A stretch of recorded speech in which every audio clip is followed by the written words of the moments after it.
ઓમ અવતારિણે શ્રી સ્વામિનારાયણાય નમઃ. શ્રી સ્વામિનારાયણાય નમઃ.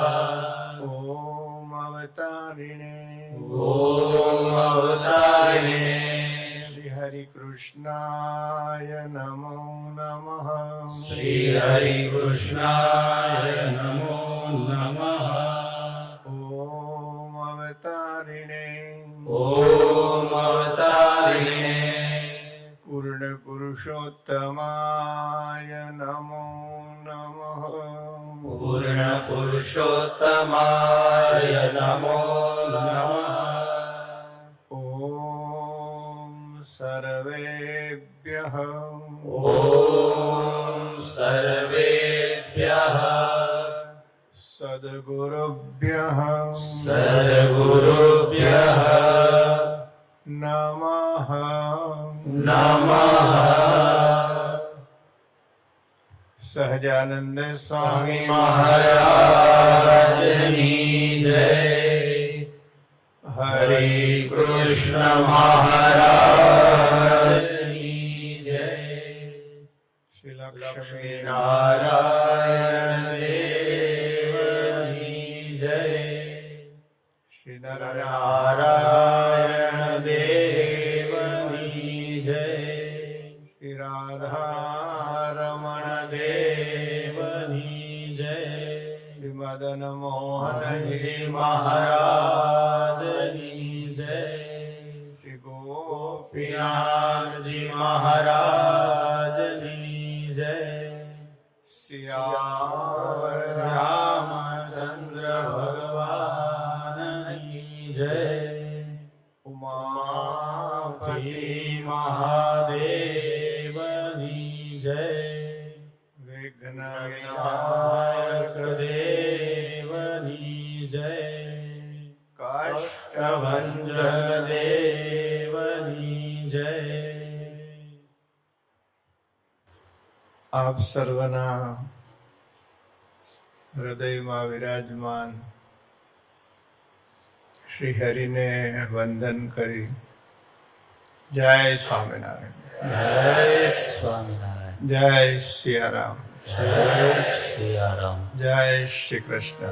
જય શ્રી કૃષ્ણ. જય ભારત. જય ભારત.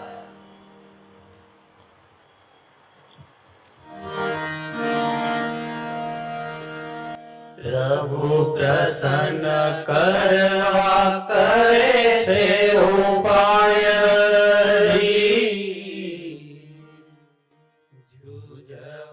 જુજવા આ જગમાયજી.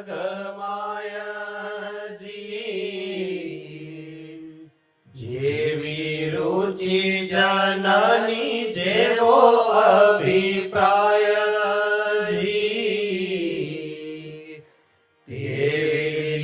બીજું કરે નહીં કાયજી.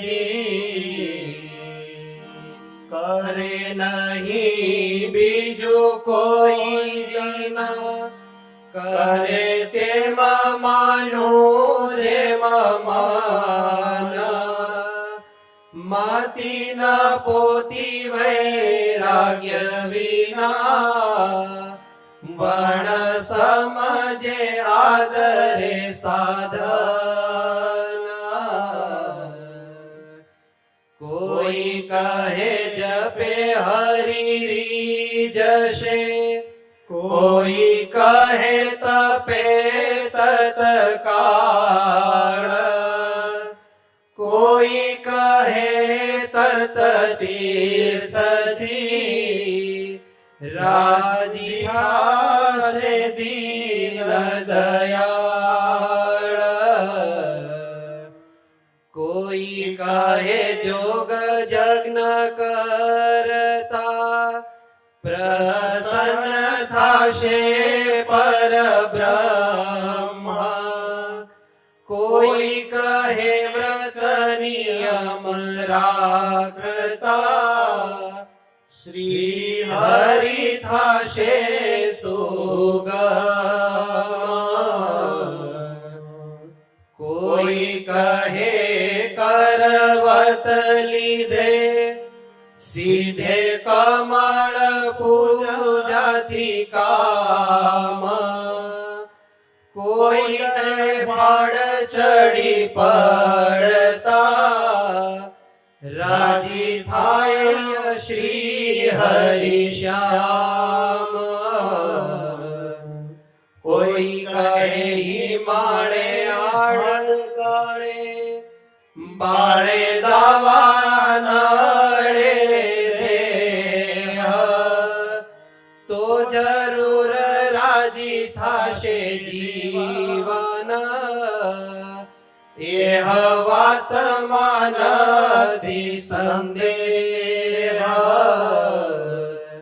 કોઈ કહે ધન ત્રિયા ત્યાગે ત્યાગે ઘર કરે વનવાસ કોઈ કહે વેશ કેશ વધારે કોઈ કહે ફરે ઉદાસ કોઈ કહે દિગંબર અન્ન અલુણે કોઈ કહે ફળ લળ જળ પાન કોઈ કહે પય પવન પિતા કેમ રાજી ન થાય ભગવાન કોઈ કહે મુખે મુન્ય ગ્રહીએ રહીએ અણવાણ અહોનીશ કોઈ કહે પંચ અગ્નિ તાપી રાજી કરીએ જગદીશ એ વિના અનેક ઉપાય રાજી કરવાઈ છે રામ નિષ્કુળાનંદ એ ભક્ત ભલા પણ નક્કી નથી નિષ્કામ નિષ્કુળાનંદ એ ભક્ત ભલા પણ નક્કી નથી નિષ્કામ. હું તમને પ્રશ્ન કરું, જપ કરવો એ સારી વાત છે કે ખરાબ વાત છે? બોલો. તપ કરવું એ સારી વાત છે કે ખોટી વાત છે? તીર્થે જાવું એ સારી વાત છે કે નઠારી વાત છે?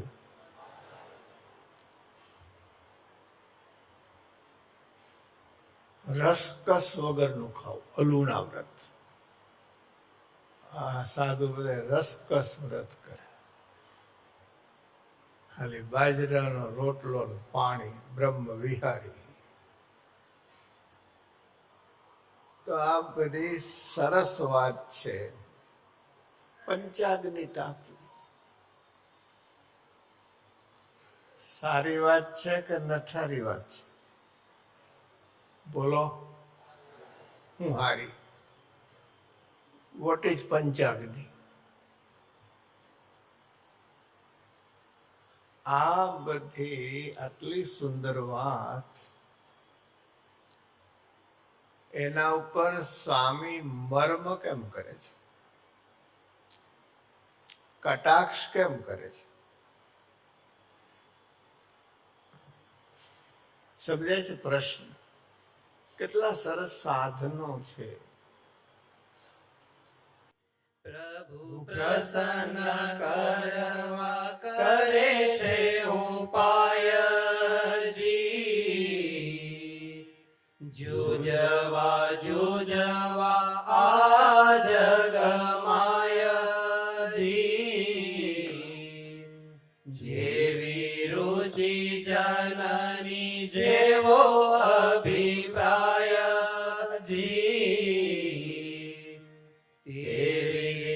બીજું કરે નહીં કાયજી,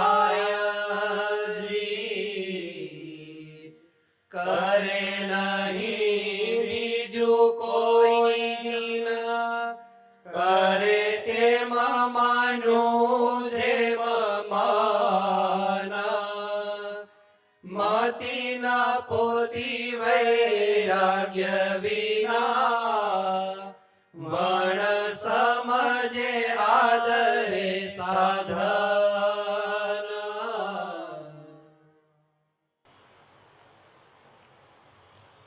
આમાં પહેલી જ વાત એ આવી કે ભગવાનને રાજી કરવા માટે સાધન કરે છે. તો ભગવાનને રાજી કરવા કરે એની નિંદા કરાય? બોલો, એની ટીકા કરાય? એ નિંદા કે ટીકા નથી, પણ આ વસ્તુને સામે એકદમ નકારી કાઢતા હોય ને એવું લાગે છે. આખું કડું, કેટલા સાધન, કેટલા સુંદર સાધન. ભક્તો, 3 પ્રકારના જીવાત્માઓ છે. કેટલા પ્રકારના? બુભુક્ષુ, બુભુક્ષુ, મુમુક્ષુ, મુમુક્ષુ, મુક્ત. મુક્ત. આ 3 પ્રકાર છે. ક્યાં ક્યાં? બુભુક્ષુ, બુભુક્ષુ, મુમુક્ષુ, મુમુક્ષુ અને મુક્ત. મુક્ત. બુભુક્ષુ કોને કહેવાય? બુભુક્ષુ બોલો, આ વડીલોને પૂછો કે તમારે પૈસા કમાવા છે કે નથી કમાવા? બોલો, છે કોક હાવ નવરા થઈ ગયા હોય.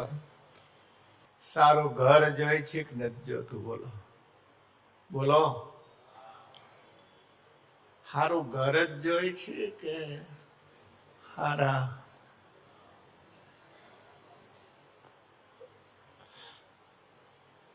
અમારે નાનુભાઈ ભરાડ છે, ખારચિયાના, નથી કીર્તનો બોલતા, તાજા જલેબી જેવા. મેં એને પૂછ્યું કે નાનું ઘરમાં કેમ?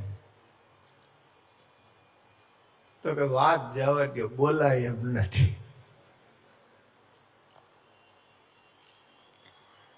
હમણાં આપણે ત્યાં બહુ મોટા સાહિત્યકાર અહીંયા આપણા ગયા ઉત્સવમાં આવેલા, પછી દ્રોણેશ્વર રોકાણા. વિનોદ જોશી બહુ રાજી થયા.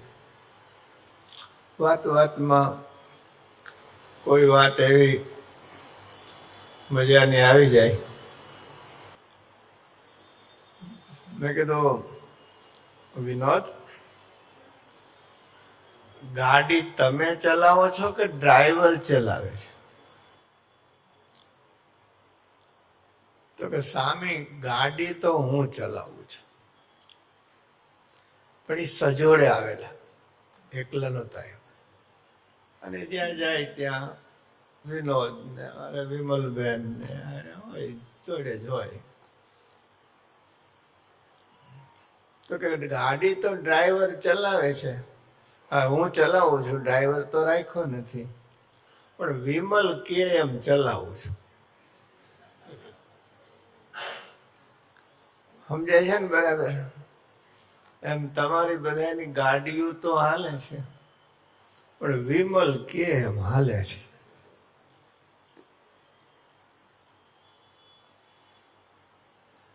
સારી સંપત્તિ જોઈએ. બુભુક્ષુ છે. બુભુક્ષુ કોને કહેવાય?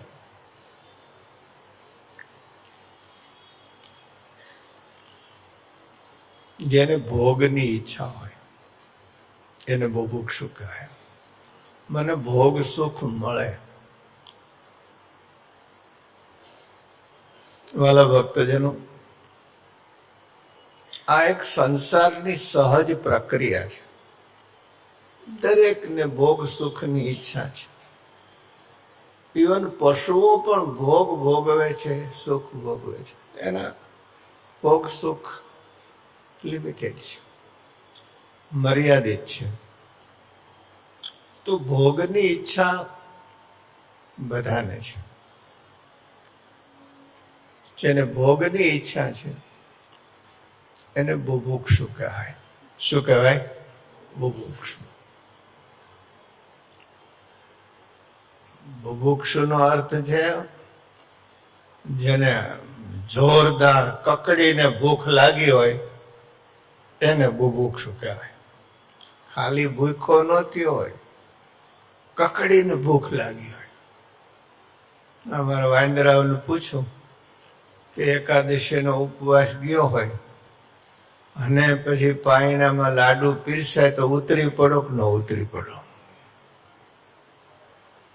જોરદાર ભૂખ લાગી છે.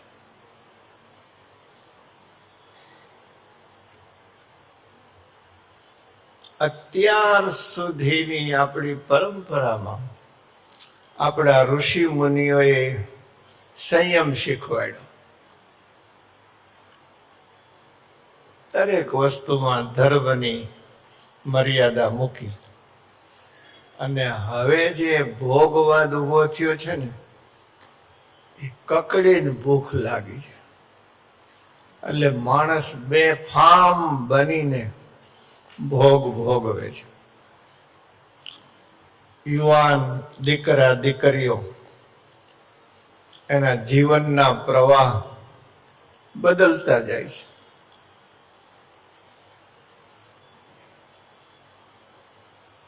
હવે તો બધાયના ચોઈસ થઈ ગયા. શહેરની કોઈ દીકરીને ગામડાના વાહડા હારે પરણવું નથી.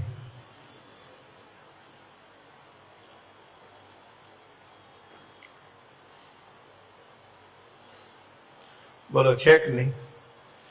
આકડું ખોલી હોય, આ સુરતની ખોલીઓ તો જોયા જેવી હોય, છતાંય ન્યા મજા આવે. ગામડામાં કેવા મોટા ફળિયા હોય અને ન્યા ન ફાવે. અને કા પૂછે, મારે વીરજી બેઠા છે અહીંયા, અને મને સરસ મજાની વાત કરેલી અને યાદ છે કે નહીં ખબર નથી. આપણો કાઠિયાવાડનો એક છોકરો અમેરિકા રહીએ, ઇન્ડિયામાં લગ્ન કર્યા. એને એમ કે ઇન્ડિયાથી સારું આવશે. એ બધા વિધિ કાયદેસર કરવાના હોય થયા. અને એ છોકરી એરપોર્ટ ઉપર પહોંચવાની હતી, ના લેવા ગયો. એ લેવા ગયો, ઓલી બાઈ ઉતરી, પણ ઉતરતા હવે પૂછ્યું કે ક્યાં જશું? તો કે ઘરે જશું.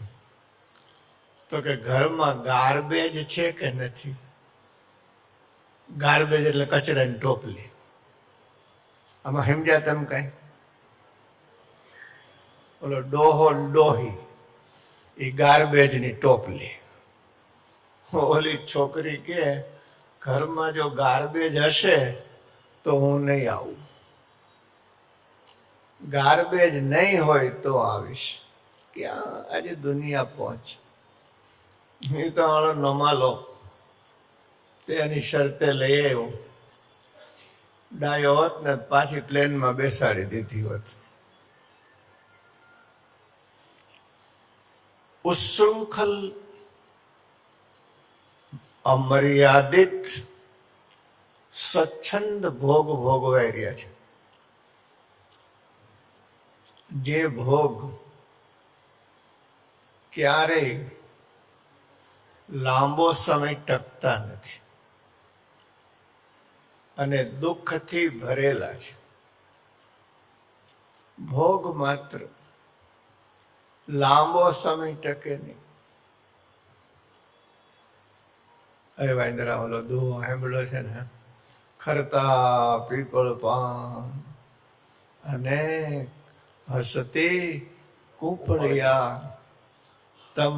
અમ વીતી તમ વીતશે ધીરી બાપુડિયા. આ બધા ધોળા માથા વાળા છે ને ખરું પાન છે. હવે આનું કળિયુગમાં ધોળા માથાનો કઈ મેળ નથી, નાનપણથી થઈ જાય. ઘણા તો ભાઈ ધોળું ફાવે નહીં એટલે ભાઈ કાળું કરે, રોજ અડધો કલાક ડાય કરે, પણ અંદરથી તો ધોળું જ નીકળે એટલે કાબર ચિત્રા બોકડા જેવું લાગે. પછી પાન ને ખરતા જોઈને કૂપળ હશે, પણ એને ખબર નથી કે અમારે ખરવાનું છે.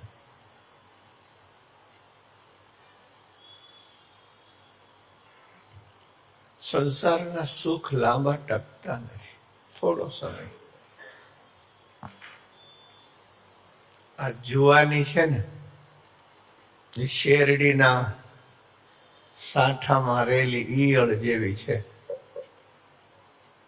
સમજાય? એમાં કાંઈ શેરડીનો હાંઠો હોય, એમાં ઈયળ બેઠી હોય તો એ મજા કરે કે ન કરે?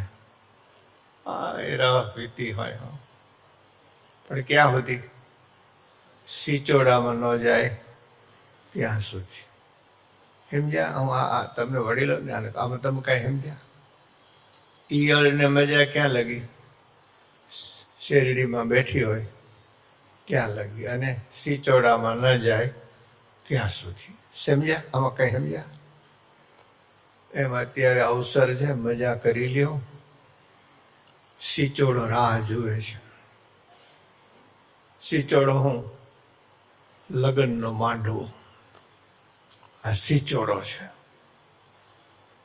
જુવાનિયા હોય આનંદ કરી લ્યો. હમણાં સિચોડો મંડા હે ને ભાઈ, પીલાઈ ગયેલા રહ વગરના છોતા જેવા થઈ જશો. મારે કહેવાય નહીં કે આજુબાજુ જોઈ લ્યો. થોડી વાર સુખ ઓછું,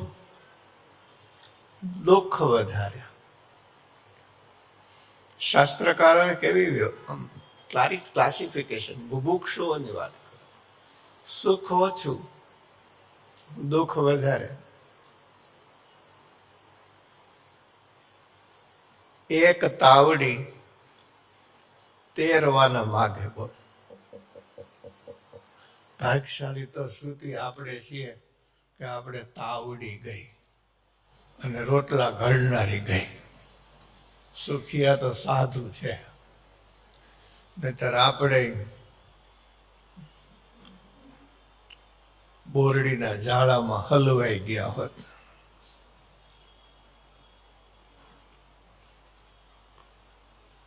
કેટલી વિહેહો થાય છે. આપણે આ ગ્રહસ્થોનો ગુણ લેવો જોઈએ. સાધુએ જ્ઞાન ગુણ બે રીતે. એક તો આપણને રોટલા આપે છે એટલે ગુણ લેવો જોઈએ. બીજું, આ પુરુષો સહનશીલ કેટલા છે, ગજબના સહનશીલ છે. બખ્તર પહેરીને બેઠા છે, ગમે એટલા ઘા પડે તોય કાંઈ એને થતું નથી. અને ઘા કોણ મારે?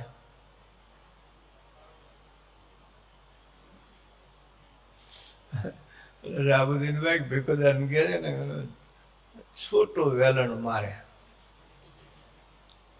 તો આટી જાય તો મારનારી રાજી થાય, અને છટકી જાય તો ઓલો રાજી થાય. બોલો,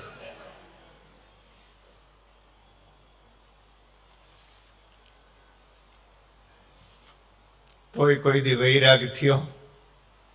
હાલો હવે આમાંથી નીકળી જાવ થાય કોઈ દી? ભોગમાં એવા બુભુક્ષુઓ હલવાયેલા છે, જુએ છે સુખ ઓછું છે.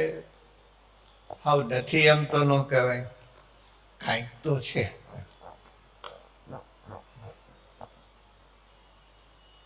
અમે સાધુઓને પછી ટેવ પડી ગયું સંસારમાં તો કાંઈ છે નહીં.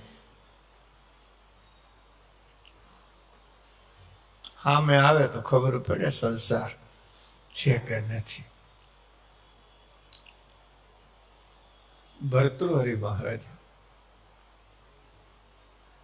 વૈરાગ્યના શિખર ઉપર બેસીને કહ્યું છે, જીલો ભોગાન ભુક્તા ભોગાન ભુક્તા વયમેવ ભુક્તા. વયમેવ ભુક્તા. ઉપનિષદોમાં ભગવતી શ્રુતિ કે છે, તદિન્દ્રિયાણામ તદિન્દ્રિયાણામ જરયંતિ તેજઃ. જયંતિ તેજઃ. મૃત્યુના દેવ મહારાજ ધર્મરાજ નચિકેતાને કે છે, નચિકેતાએ કહ્યું મને અધ્યાત્મનું અમૃત પાવ, મૃત્યુ પછીનું જીવન કેવું હોય એ મને સમજાવો. ધર્મરાજે કસોટી કરી. નાનું બાળક છે પણ એની બુભુક્ષા શાંત થઈ ગઈ છે. અરે ભાઈ, તું આ બધી અધ્યાત્મની મૃત્યુ પછીની વાત છોડ, તને આખી ધરતીનું રાજ આપું, અપસરાઓ જેવી મહારાણીઓ આપું, અખૂટ ધન ભંડાર આપું,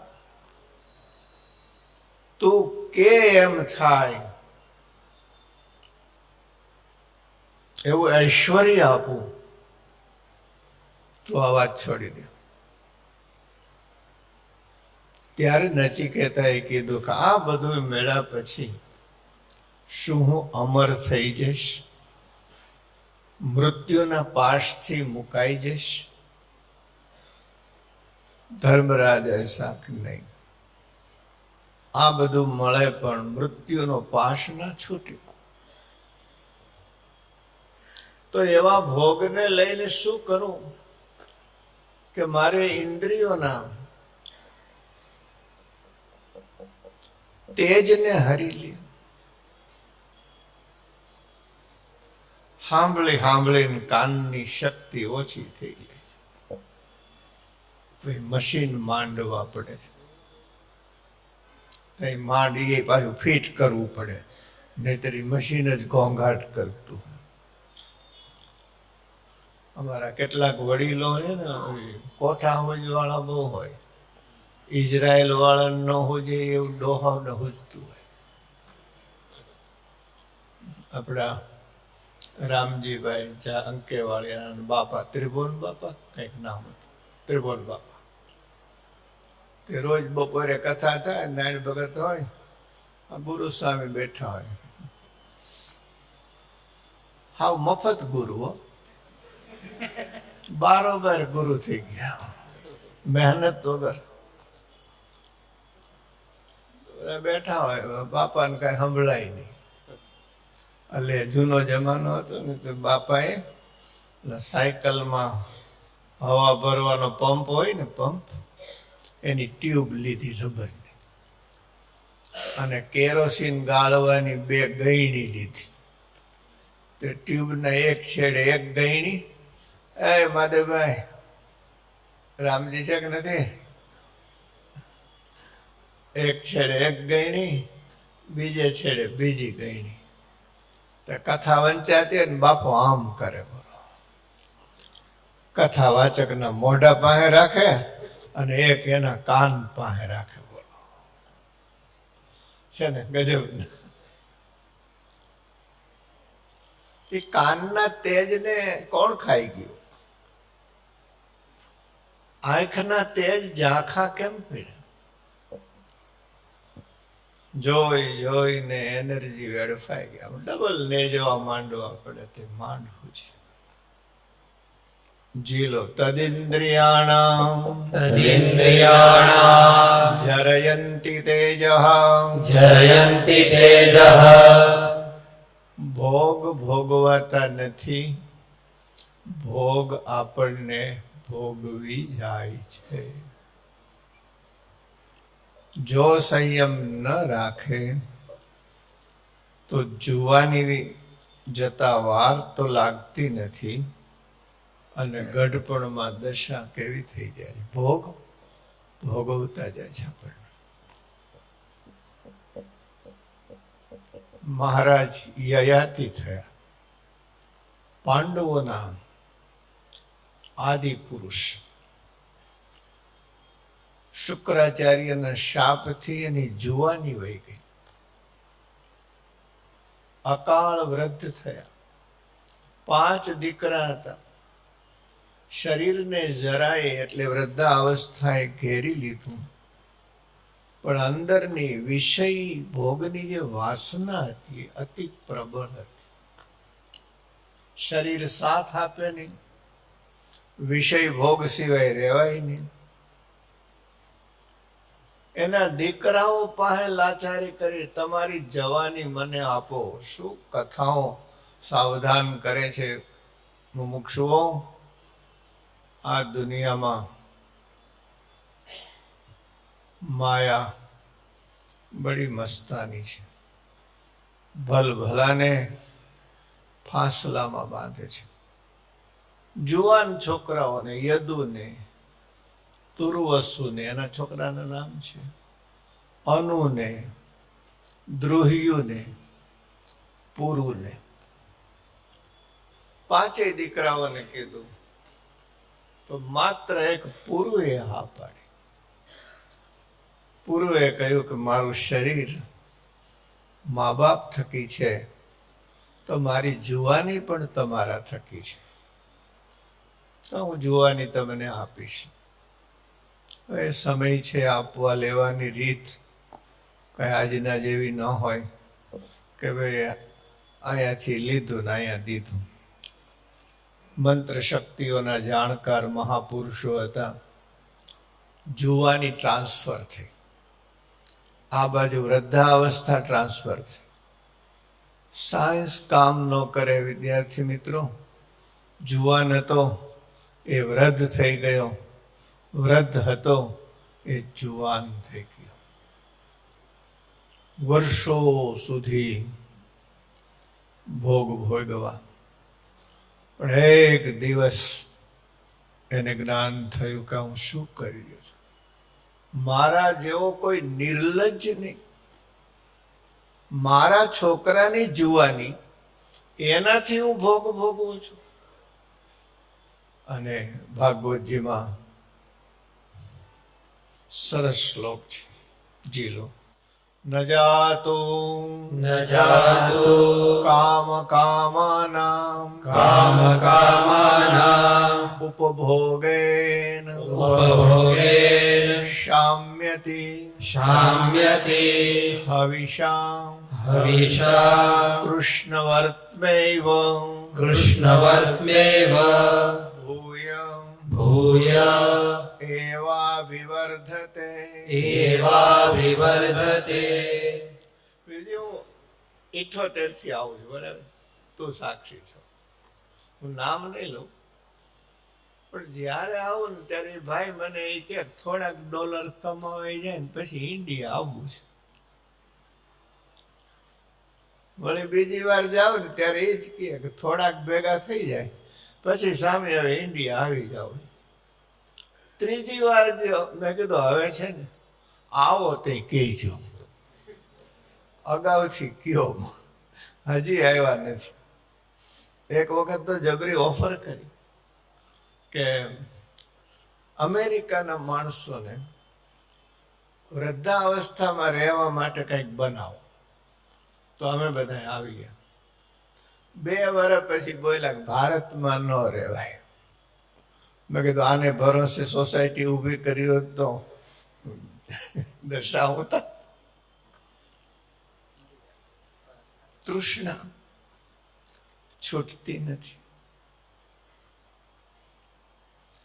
અગ્નિ પ્રજ્વલિત હોય,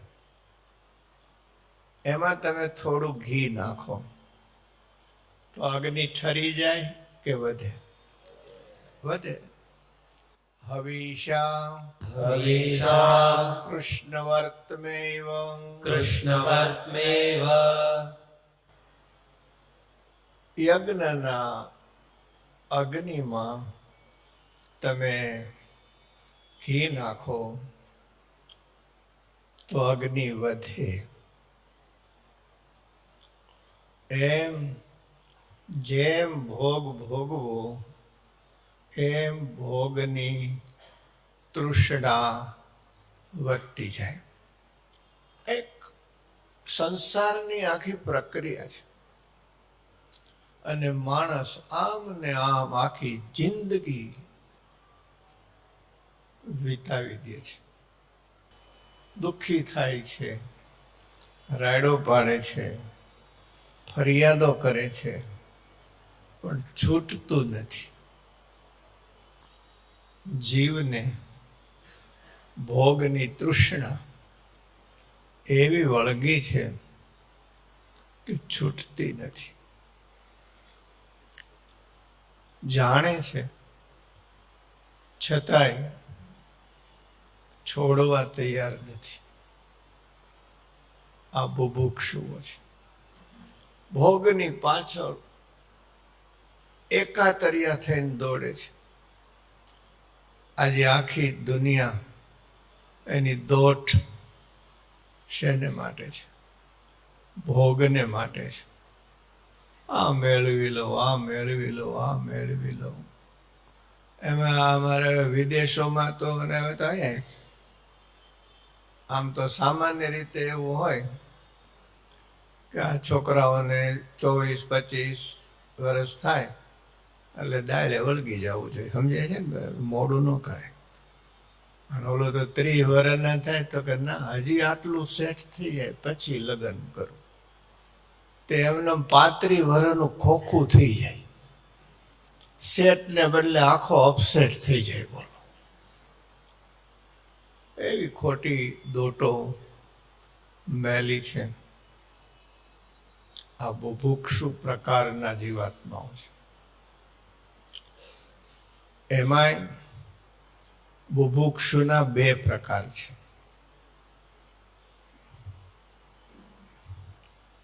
જી લો. દેવતા પરહ દેવતા પરઃ ભગવત પરહ. ભગવત પરઃ આમ તો 3 પ્રકાર છે. એક પુરુષાર્થ પરાયણ છે. મહેનત મેળવું. એક ભોગ સુખ માટે જાત જાતની દેવતાઓની માનતાઓ માને છે. આ કરું તો આ દેવ મને આ આપશે, આ કરીશ તો આ આપશે, આ કરીશ તો આ આપશે. ભોગની જે તૃષ્ણા છે એ નાના પ્રકારના દેવતાઓનું આરાધન કરીને પુરુષાર્થ પરાહ પુરુષાર્થ પરઃ દેવતા પરાહ દેવતા પરઃ ભગવત પરાહ. ભગવત પરઃ બીજા એટલે ત્રીજો પ્રકાર એને ખબર છે કે હાથીના પગલામાં બધાયના પગલા આવી જાય. એમ પરબ્રહ્મ પુરુષોત્તમ નારાયણને આરાધે તો બધા દેવોનું આરાધન થઈ જાય. ભગવાન આપી શકે એ બીજા ન આપી શકે.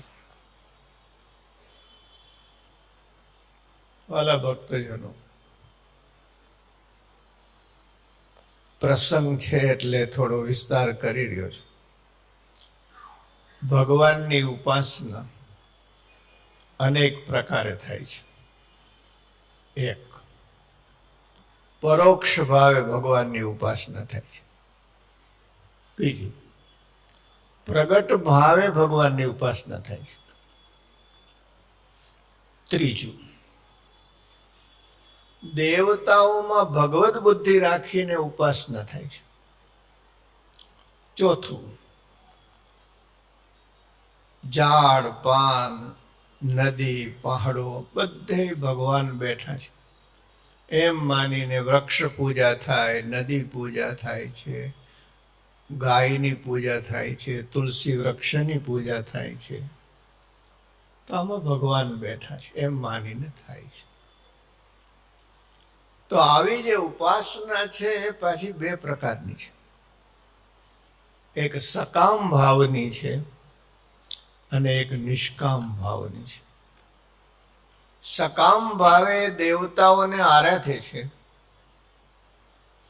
ત્યારે એ દેવતાઓમાં આખરે તો ભગવાન કૃષ્ણ કહે છે કે હું જ બેઠો છું, તે દેવતાઓમાં હું બેઠો છું અને તે દેવતા દ્વારા એના મનોરથને હું પૂર્ણ કરું છું. ભગવાન હર દેવતાઓમાં સમાન ભાવે બેઠા છે. હર દેવતાઓમાં કોઈ દેવ એવા નથી કે જેમાં દેવાધિદેવ પરબ્રહ્મ પુરુષોત્તમ નારાયણ ન બેઠા હોય. પણ એ દેવતાઓની જે પાત્રતા છે એ નાની મોટી છે. તો પાણી તો એક સરખું હોય, પણ જેવું પાત્ર અને જેવડું પાત્ર એ પ્રમાણે એમાં પાણી ભરાય. પાણીની હેવી લાઈન જતી હોય પણ તમારે ત્યાં ઘરમાં પાણી એટલું જ આવે જેટલાનું કનેક્શન તમે લીધું હોય. એવું ને એવું આ લાઇટનું છે. તો દેવતાઓની ઉપાસના કરે છે પણ એ દેવતાઓમાં જેટલું સુખ ઐશ્વર્ય છે એટલું જ આને પ્રાપ્ત થાય છે. ભલે સકામ ભાવે ભગવાનની ઉપાસના કરતો હોય પણ પહેલા કરતા આની પ્રાપ્તિના અવસર બહુ વધી જાય છે. કારણ કે એ સકામ ભાવ છે છતાંય ભગવાન સાથે જોડાયેલો છે. તો દેવોનું ઉપાસન છે અને દેવાધિદેવ ભગવાન પરબ્રહ્મ પુરુષોત્તમ નારાયણનું ઉપાસન છે. બે ઉપાસનામાં પાયાનો ફરક છે. બીજું, ભગવાનને જેવા જાણે એવો થાય. જે દેવતા જેવા જાણે એ જ લોકની એને પ્રાપ્તિ થાય. પિતૃ દેવતાને ભગવાન માનીને પૂજે તો પિતૃલોકને પામે, ઇન્દ્રને ભગવાન માનીને પૂજે તો ઇન્દ્રલોકને પામે. એ જ રીતે બ્રહ્માદિક દેવતાઓ છે, વિરાટ છે, પ્રધાન પુરુષ છે, પ્રકૃતિ પુરુષ છે, તે લોકને પામે. પણ દેવતાઓથી એના લોકથી વિશેષ ગતિ ન થાય. આ ઉપાસનાનું હાર્દ છે. વચનામૃતમાં શાસ્ત્રોમાં મહારાજે સરસ રીતે આ બધું સમજાવેલું છે. એટલે બુભુક્ષુ બે પ્રકારના થયા, ત્રણ પ્રકારના. એક બસ કર્મ કરો, મેળવો અને ભોગવો. આપણા કર્મ ટૂંકા પડે છે તો જાત જાતની માનતાઓ માનો, મનોરથ દેવતાઓ મનોરથ સિદ્ધ કરશે. જે થોડાક જાયગા છે એ ભગવાનની ઉપાસના કરે છે. ઉપાસના ભગવાનની કરે છે પણ માગે છે શું? આલોકના સુખ. એટલે વાત નીકળી છે એટલે આગળ વધારો. બુભુક્ષુ બુભુક્ષુ મુમુક્ષુ મુમુક્ષુ કેટલાક આત્માઓ એટલા છે એવા છે કે જેને ભોગ એની અસારતા જાણી લીધી છે. મહારાજ જનક સભા ભરીને બેઠા છે અને એવા મહાન આચાર્યો બેઠા છે. ગાર્ગી જેવી ઋષિકાઓ બેઠી છે. એક સમય હતો કે જ્યારે ઋષિઓ જેમ વેદોમાં પારંગત હતા પુરુષો, એ જ રીતે બહેનો પણ વેદોના મંત્રોનો સાક્ષાત્કાર કરનારી હતી. વિદ્યા કોઈનો ઈજારો ના હોઈ શકે. ગાર્ગી બેઠા છે. મહારાજ જનકે મહર્ષિ યાજ્ઞવલ્ક્ય મહા તેજસ્વી ઋષિ છે. એની આખી કથા અત્યારે કહેવાય નહીં, પ્રસંગ લાંબો થાય. એમને પ્રશ્ન કર્યો જનકે કે મને સંન્યાસનો મર્મ સમજાવો. સંન્યાસ કોને કહેવાય? હવે જો કોઈ બીજો મારા તમારા જેવો હોત તો કેટલી વ્યાખ્યા જીકી દીધી હોત. ઘર છોડવું ને પરિવાર છોડવો ને ધન સંપત્તિ છોડવી, રાજ છોડવું એને સંન્યાસ કહેવાય. અને સાચો ત્યાગ તો રાગ દ્વેષના ત્યાગનો છે, સંન્યાસનો છે. જ્ઞેય સનિત્ય સંન્યાસી યો ન દ્વેષ્ટિ ન કાંક્ષતી. બહારથી છોડે શું થાય? ભીતરના રાગ દ્વેષ છોડે એ સંન્યાસી કહેવાય. આ જવાબ દઈ શકા હોત, દીધો નહીં. એમણે એમ કહ્યું કે મહારાજ, આ પ્રશ્નનો જવાબ હું કાલે આપીશ. બહુ મોટું ગુરુકુલ ચાલે, હજારો વિદ્યાર્થીઓ યાજ્ઞવલ્ક્યના. એમને 2 પત્નીઓ હતી. એક પત્નીનું નામ કાત્યાયની હતું, બીજા પત્નીનું નામ મૈત્રેયી હતું. એક પત્નીનું નામ શું હતું? કાત્યાયની. બીજા પત્નીનું નામ શું હતું? મૈત્રેયી.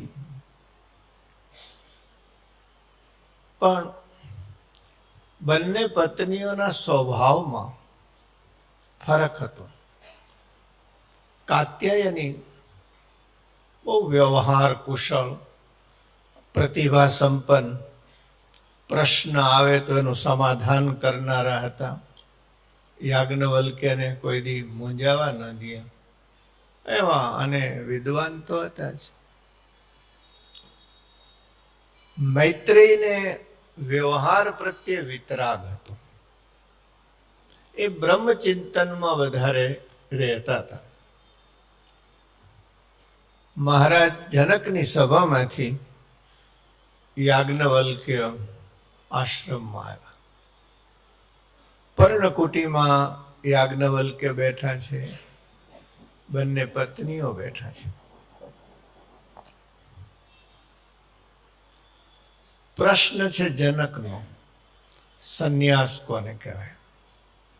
યાજ્ઞવલ્ક્ય નિર્ણય કર્યો છે કે સંન્યાસની વ્યાખ્યા પ્રવચનથી નથી કરવી, સંન્યાસ આચરણથી સમજાવવો છે. આ એક જબરજસ્ત નિર્ણય કરેલો છે.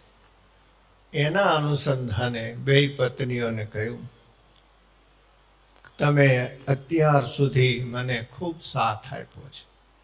કેવું સુંદર મધુર દાંપત્ય જીવન છે. સ્વભાવ નોખા છે, પણ દાંપત્ય જીવનમાં માધુર્ય છે. વિવિધ પ્રકારના સ્વભાવો માધુર્યનો ભંગ નથી કરતા. આ ઋષિઓની કથા છે. સાધુ થાય ન થાય, પણ સંસાર પરિવાર પ્રેમથી ભરેલો તો હોવો જોઈએ. એકબીજાની સાથે દૂધની સાકરની જેમ મળેલા તો હોવા જોઈએ. તમે બંને મને બહુ સાથ આપ્યો, પણ હવે મારો સમય થયો છે સંન્યાસ લેવાનો. તો આવતીકાલથી મારે સંન્યાસ લેવો છે. તો આવડો મોટો આશ્રમ એને હું તમારા 2 વચ્ચે વહેંચી દેવા માંગુ છું. તો બોલો કાત્યાયની, મૈત્રેયી, તમારે શું જોઈએ છે? આટલી ગાયો છે, આટલી જમીનો છે. જૂના જમાનામાં આ બધું મોટા આશ્રમોના નિભાવ માટે જમીનો રહેતી, વધારે તો ગોધન રહેતું, ગોધન કહેવાતું. તમારે શું જોઈએ? જે જોઈએ એ સરખે ભાગ્યો. ત્યારે મુમુક્ષુ કોને કહેવાય? મૈત્રેયી બોલ્યા કે હે દેવ, કદાચ આ આખો આશ્રમ હું લઈ લઉં તો હું મૃત્યુને જીતી જાઉં? શું હું અમર થઈ જાઉં? મને શાશ્વત આનંદની પ્રાપ્તિ થાય? પ્રશ્ન સાંભળીને યાજ્ઞવલ્ક્ય હસ્યા. દેવી, આનાથી તમને લૌકિક રીતે થોડોક સંતોષ મળે. હું તમને પૂછું કે એક માણસ હાવ ગરીબ નથી, એમાંથી શ્રીમંત નથી, પણ ઘરે સારી રીતે રહે છે, એની ગાડી સારી છે, ઘરમાં રસોઈ પાણી બધું સરસ થાય છે, અને ભગવાનની કૃપા છે એટલે રસોઈ કરી દે એવા મેળા છે. નહીતર તો હોટલમાં લઈ જાય, કરી ન દે. ચકો ચલો લારીએ જવું છે.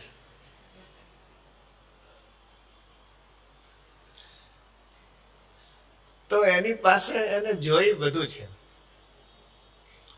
હવે જે અબજોપતિ છે,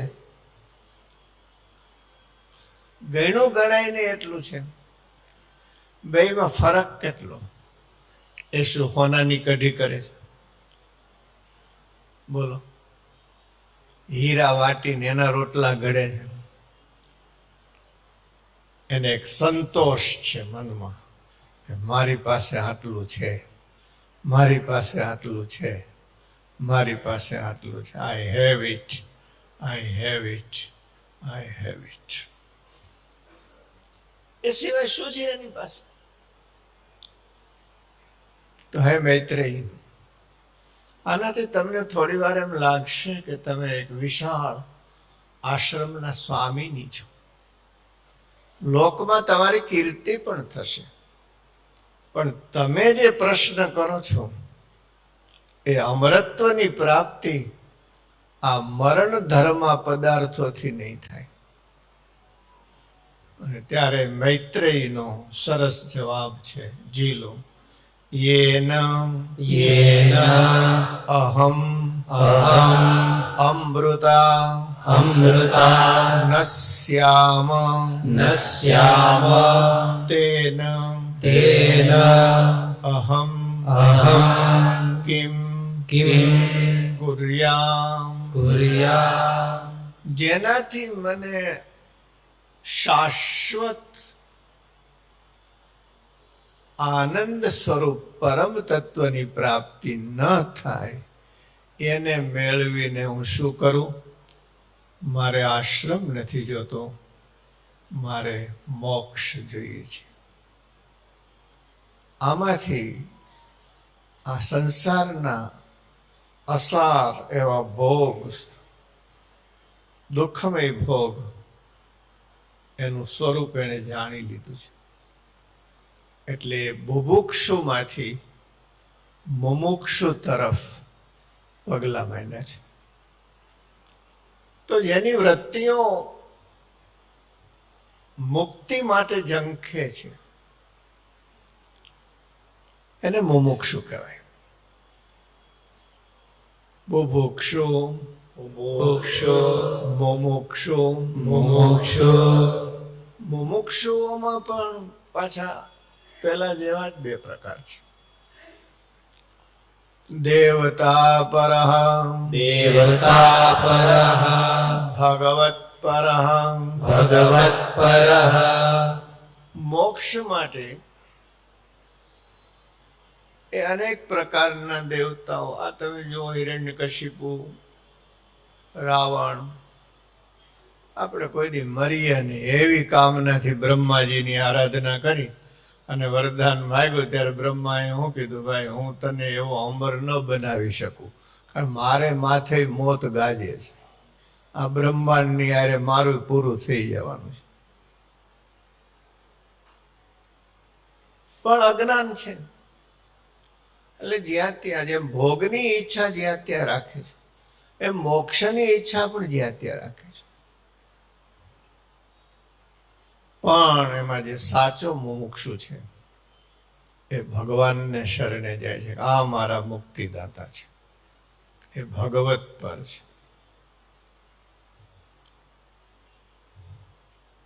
એમાંય જેને એમ થયું છે કે અક્ષરધામ જેવું કોઈ ધામ નથી, પરબ્રહ્મ પુરુષોત્તમ નારાયણ જે મને મળ્યા છે એના જેવો કોઈ ભગવાન નથી, એની મારે ઉપાસના કરવી છે.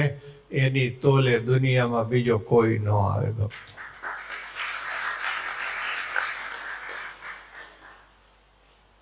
હવે જે આ બીજું કડવું છે એ બુભુક્ષુઓમાં, પુરુષાર્થ પરાયણ છે એની આમાં વાત નથી, દેવતા પરાયણ છે એની પણ આમાં વાત નથી, ભગવાન પાસેથી આ લોકના સુખ ઈચ્છે છે એની વાત છે. પેલી કડી પ્રભુ પ્રસન્ન કરવા કરે છે ઉપાય, જુજવા જુજવા આ જગમાયજી. કઈ કક્ષાએથી સાર સિદ્ધિ કહી રહ્યા છે ને, એને સ્પર્શવા માટે આજે આટલો વિસ્તાર કર્યો છે કે આ વાત માત્ર બુભુક્ષુની નથી, ભોગવાંછોની નથી, દેવી દેવતાઓ પાસેથી ભોગ ઈચ્છે છે એની નથી, ભગવાન પરાયણ છે એની આ વાત છે.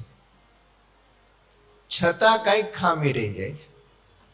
જેવી રુચિ જનની જેવો અભિપ્રાય, તેવી ના બીજું કરે નહીં કાય, કરે નહીં બીજું કોઈ ન કરે, તેમાં માન્યું જેમાં માન, મતિ ન પોતી વૈરાગ્ય વિના, વણ સમજે આદરે સાધન. આખું બીજું કડવું બહુ સુંદર સાધનોનું છે, જેનું વર્ણન આપણે સાંભળ્યું. સાધન એ જ છે પણ પ્રાપ્તિમાં બહુ ફરક રહી જાય છે. જે ભગવાન મેળા છે એમાં કોઈ ખામી નથી, સાધન પણ સુંદર છે. વાલા વિદ્યાર્થી મિત્રો, ભણવું મહત્વનું નથી, કેમ ભણવું ને એ મહત્વનું છે. વાલા ભક્તજનો, કથા શ્રવણ કરવી એ મહત્વનું નથી, કેમ કથા શ્રવણ કરવી ની રીત શું એ મહત્વની છે. એમ સાધન કરવા સારી વાત છે, પણ કઈ રીતે કરવા એ મહત્વનું છે. એ રીતની જે કચાશ રહી જાય છે અને શું શું કચાશ છે એ પણ આ કડવામાં સ્વામીએ બતાવેલી છે અને એ ચર્ચા આવતીકાલે કરીશું. 2 મિનિટ હરિનામ સંકીર્તન. 1 મિનિટ. સ્વામિનારાયણ. અમારે નાયરોબીથી હરીશ આવ્યા છે, એક હાર હોય તો ન આવશે. હરીશ સંઘાણી અહીંયા ભગવાનની પ્રસાદીનો હાર લેવા આરતીની તૈયારી થાય પહેલા ફોન કરીશું. સ્વામિનારાયણ સ્વામિનારાયણ સ્વામિનારાયણ સ્વામિનારાયણ સ્વામિનારાયણ સ્વામિનારાયણ